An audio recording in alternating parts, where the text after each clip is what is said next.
Welcome दोस्तों। नेता प्रतिपक्ष लाल बिहारी यादव समाजवादी पार्टी के नेता डॉक्टर तेज बहादुर यादव के जमालपुर आवास पर हुआ आगमन। डॉक्टर तेज बहादुर यादव पिछड़ा दलित विकास महासंघ के राष्ट्रीय सचिव से विशेष मुलाकात की। पिछड़ा दलित विकास महासंघ के कार्यकर्ता व समाजवादी पार्टी के कार्यकर्ताओं ने उन्हें फूलमाला अर्पित कर जोरदार स्वागत किया। डॉक्टर तेज बहादुर यादव से खास मुलाकात में उन्होंने प्रदेश में चल रहे विभिन्न मुद्दों पर खास बातचीत की। क्या है पूरा मामला, देखिए विस्तार से। जन 24 न्यूज टाइम चैनल की दुनिया में आप सभी का स्वागत है।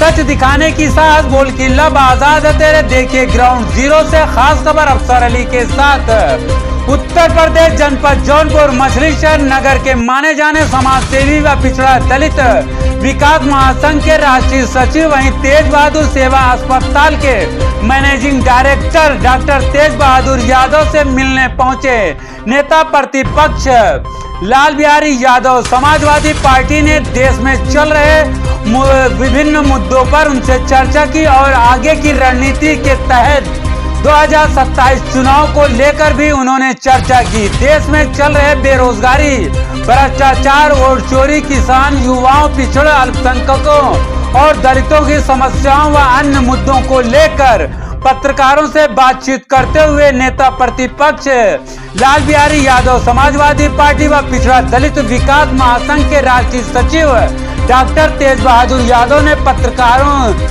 ने संविधान, बेरोजगारी, प्रदेश में स्कूल बंदी होना और किसान, मजदूर और दलितों, पिछड़ों की समस्याओं को लेकर पत्रकारों के सवालों का दिया जवाब।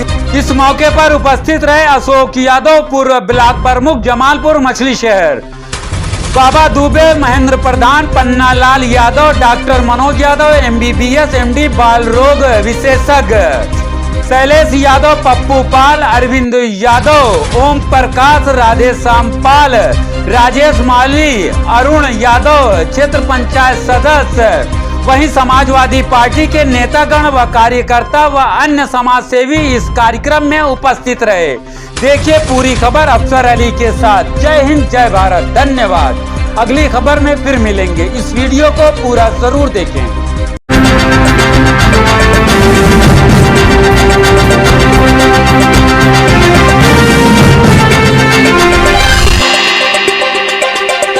जो नेताओं को जो है जनता से मिलने नहीं दिया जा रहा है, उन्हें हाउस अरेस्ट किया जा रहा है। क्या ये सब संविधान का सीधा सीधा उल्लंघन नहीं है? बाबा साहब भीमराव अम्बेडकर जी ने जब संविधान की संरचना किया तो आर्टिकल 19 में उन्होंने right to freedom of speech and expression की व्यवस्था किया। उसके में सारी व्यवस्थाएं उन्होंने दिया। जो है जनता से विपक्ष का कोई भी व्यक्ति उसके दुख दर्द को जानने के लिए जा रहा है। सरकार द्वारा जो रोका जा रहा है, यह जो है लोकतंत्र की हत्या है। लोकतंत्र इससे जो है प्रभावित हो रहा है कि अगर कोई पीड़ित व्यक्ति है और उससे हम मिलने जाए तो हमें घर में रोक दिया जाए या हमसे मिलने न दिया जाए। ऐसे या कोई संवैधानिक व्यवस्था नहीं है, ये मनमानी सरकार की चल रही है। तो जिस तरीके से जो है युवा से लेके, टीचर से लेके और डॉक्टर से लेके और सैनिक से लेके ये सारे लोग जो है स्टैंड रोड पे हैं, तो किसका क्या मतलब निकलता है कि सरकार कितना जो है कहना मतलब इन लोगों से कैसे निपटेगी? और आए दिन जो फर्जी मुकदमे हजार 2,000 लोगों के ऊपर फर्जी मुकदमे लिखे जा रहे हैं। सरकार जो है अपने चोरी की बदौलत किसी को कुछ समझ नहीं रही है। आज शिक्षक संवर्ग का, किसी भी संवर्ग का जो शिक्षक सरकार से खुश नहीं है। वित्तविहीन के शिक्षकों को माननीय अखिलेश यादव जी ने अपनी सरकार में 2 अरब रुपया मान दे दिया। उनकी सरकार 17 में जब चली गई तो इन्होंने जो है शासनादेश को रद्द कर दिया। एडेड विद्यालय के शिक्षकों को पुरानी पेंशन नहीं दे रहे हैं, बल्कि उनके ऊपर चयन बोर्ड आयोग की धारा 21, 18 और 12 में संशोधन करके उनकी सेवा नियमावली को अपंग बना दिया। जो है मदरसे के शिक्षकों के साथ इन्होंने जो व्यवहार किया कि वो विद्यालय ही बंद हो गए। जो आधुनिक शिक्षक थे, जिनको 60% केंद्र की सरकार देती थी और 40% प्रदेश की सरकार दे करके उन शिक्षकों को मानदेय के रूप में दे करके पढ़वाने का काम करती थी। लेकिन वो विद्यालय भी दोनों केंद्र सरकार और प्रदेश की सरकार दोनों ने बंद कर दिया जो है। राजकीय भी शिक्षक भी परेशान हैं। राजकीय विद्यालयों में भी 4th क्लास के कोई कर्मचारी नहीं, तृतीय श्रेणी की कोई कर्मचारी नहीं जो है। शिक्षक 1-2 विद्यालयों में, हाई स्कूल इंटर में 1-2, एडेड और राजकीय कुछ विद्यालय ऐसे हैं जिसमें छात्र संख्या 3000, 3500, 4000 है और अध्यापक जो है 10 हैं, 8 हैं, 7 हैं। तो शिक्षा का पूरी तरह से इन्होंने जो है उसका स्तर गिरा दिया है और ये चाहते हैं कि गांव गरीब किसान मजदूर का बेटा पढ़ लिख न पावे, बड़े लोगों के बेटे केवल पढ़ें और वही लोग नौकरी पावें जो है। ये जो है मिडिल क्लास फैमिली, उसके नीचे का जो परिवार है उनके बच्चों के अंदर कितना भी टैलेंट हो वह जो है आगे न बढ़ पावे, इनकी ऐसी मंशा प्रतीत हो रही है। आपकी सरकार आने पे जो 27,000 जो है स्कूल बंद हो रहे हैं, क्या ये सरकार फिर वापस उसे चालू करेगी आपकी सरकार आने में? देखिए, हमने सदन में भी कहा है कि शिक्षा व्यवसाय नहीं है कि 10 लड़के हैं तो घाटा हो रहा है, 50 लड़के हैं तो घाटा हो रहा है। यह घाटे मुनाफे का व्यापारिक सौदा नहीं है। ये भारत के संविधान में यह मौलिक अधिकार में है और मौलिक अधिकार पर जितने भी पैसे खर्च होंगे और शिक्षा समवर्ती सूची का विषय है। प्रदेश की सरकार और केंद्र की सरकार दोनों को मिल करके जितना पैसा खर्च होगा वो खर्च करेगी जनता को जो है शिक्षित करने के लिए। यह कोई व्यवसाय नहीं है, बनिया की दुकान नहीं है कि घाटा हो रहा है तो बंद कर देंगे, मुनाफा हो रहा है तो चलाएंगे। अभी जिस तरीके से जो है मैं अभी जो है मीडिया में देखा हूँ कि संजय सिंह ने जो है दिखाया है यूपी के एक घर में जो है 4200 से अधिक वोट जो है एक परिवार में मिला। तो इससे कैसे निपटेंगे जो है अपोजिशन के लोग? देखिए, अपोजिशन की भी कमी थी कि ये वोटर लिस्ट जो है वोटर जिस दिन वोट पड़ने जाता था उस दिन देखते थे जो है हमारे कार्यकर्ता। अब ये जागरूक हो गए हैं, अब वोटर लिस्ट जैसे बन रही है उसको देखते जाएंगे जो है कि ये गांव में जो परिवार है उसमें वास्तविक वोट क्या है और कितना बना है। अगर फर्जी बना है तो उसको निकलवाने और नहीं अगर बना है तो उसको जुड़वाने का काम लोग अब कर रहे हैं। अब देखा जा रहा है कि नहीं, अब ऐसी गलतियां नहीं होनी चाहिए जो है। और जैसे कि जो है बीएलओ के ही बगैर तो ये सब बनता नहीं है और जो है फर्जी तरीके से, तो बीएलओ के ऊपर कौन सी मतलब क्या किया जाए जो है, जो वर्कर जो हैं हमारे जो है पार्टी के जो है कार्यकर्ता हैं, ये क्या करें, बीएलओ से कैसे निपटे? देखिए, जो देखा गया है बीएलओ जो है वही वोट काटता और वही बढ़ाता है।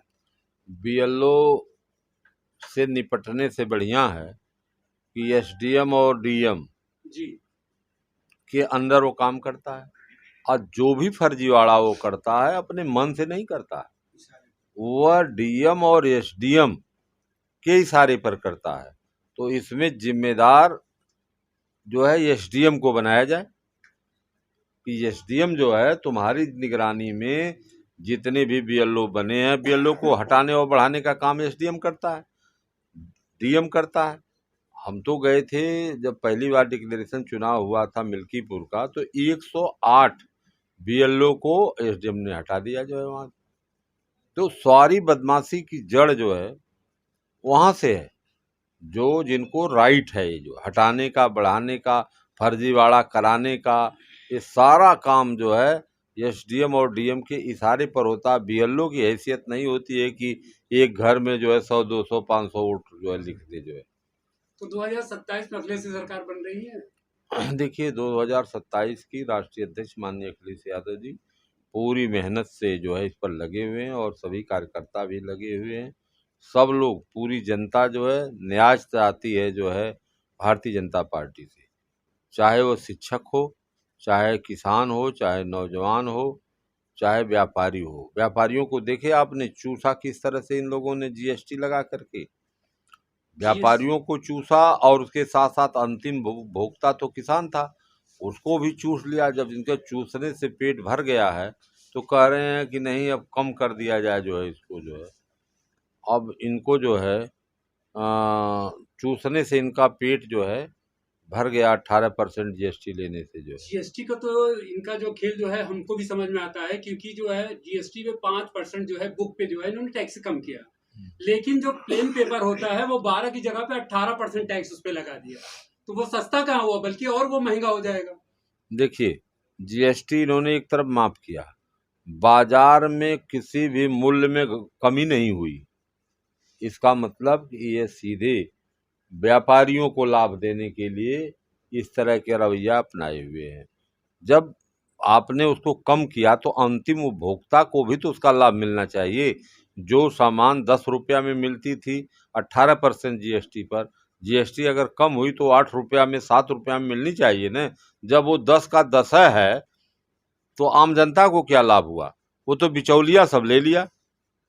जनता को तो कोई लाभ नहीं, जनता को कोई लाभ नहीं मिल रहा जीएसटी से। क्योंकि अभी आज भी मैं देख रहा था कि स्टोर में गए जो है, जो तेल जो है 180 रुपए में था, इन्होंने कहा जीएसटी हटा दिया हूँ, लेकिन उसके बाद वो 190 रुपए में तेल बिक रहा है स्टोरों पे। अब बताइए कम कहाँ हुआ? कम कहाँ हुआ? आज तो ही मैं देख रहा था। और जीएसटी घटने के बावजूद भी मूल्य बढ़ गया। सर, आप जो है एमएलसी का चुनाव लड़ रहे हैं, तो इसी वजह से जो है ये प्रदेश में जो है भ्रमण कर रहे हैं, कार्यकर्ताओं से मिल रहे हैं? नहीं, हम बराबर मिलते रहते हैं। ये जौनपुर जनपद है, ये लोग बैठे हुए हैं। आप पूछिए, कोई ऐसा हफ्ता सप्ताह नहीं है या पखवाड़ा नहीं है जिसमें 1 दिन 2 दिन 3 दिन मैं इस जनपद में न हूँ। किसी भी व्यक्ति के सुख और दुख दोनों में मैं बराबर जो है आता जाता रहता हूँ। चुनाव तो हमारा अभी 1 साल से ज़्यादा है। चुनाव का कोई दौर नहीं है, दौर जो है केवल लोगों से मिलने का है। कार्यकर्ताओं और जनता को क्या संदेश देना चाहते हो 2027 चुनाव के लेकर?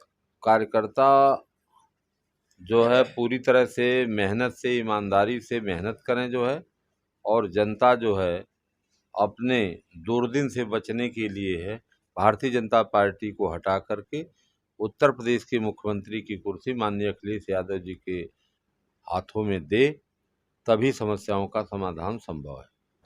2027 चुनाव के लिए हमारे कार्यकर्ता, समाजवादी के जितने भी कार्यकर्ता, सक्रिय कार्यकर्ता हैं, वो अभी से तैयारी कर रहे हैं और तैयारी कर लिए हैं। आगामी चुनाव में माननीय मुख्यमंत्री अखिलेश जी को लोग बनाएंगे। समाजवादी के जितने कार्यकर्ता हैं सब अभी से तैयार हैं, तैयारी कर रहे हैं। 2027 में जो है सरकार बनेगी 101%। 101%। और इसी के साथ मैं माननीय एमएलसी जी को, जब से कि आपने चुनाव लड़ा यहाँ और जब से कि आप जीते, तभी से हम लोग एमएलसी के प्रत्याशी को पहचान रहे हैं और जान रहे हैं। इसके पहले कौन होता था, कौन जाता था, कौन आता था, कोई भी क्षेत्र का आदमी, पूरे जिले का, मैं दावे के साथ इस बात को कहता हूँ, जिले में कोई नहीं जानता था कौन एमएलसी है।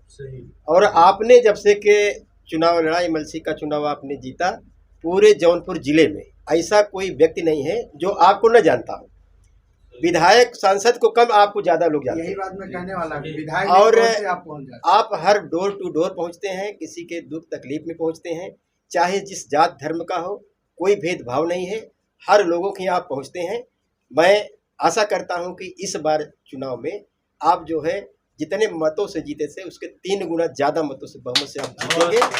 और इसी के साथ ये भी कहता हूं, जो हमारे लोग अभी बात होती है तो यही लोग कहते हैं कि डॉक्टर साहब, एमएलसी साहब ने तो ऐसा बना दिया है कि कोई पहले जानता नहीं था, अब हर आदमी जान रहा है आपको। और आपने काम भी बहुत किया क्षेत्र में, जो भी दरवाजे पे गया कोई अपनी बात कहा, आपने उसको जो है निराश नहीं किया, हर लोगों को मुसीबत में काम किया। और शिक्षक संघ के लिए इन्होंने इतना ज़्यादा काम कर रहे हैं, कोई भी शिक्षक इनके पास जाता है, अपनी मजबूरी परेशानी बताता है, तो आप उसके लिए तैयार रहते हैं, हमेशा तत्पर रहते हैं। इसी के साथ बहुत बहुत बधाई। इस वीडियो को लाइक करें, सभी के साथ शेयर करें। नए आने वाले व्यूअर जन 24 न्यूज टाइम चैनल एवं न्यूज एजेंसी को सब्सक्राइब कर लें।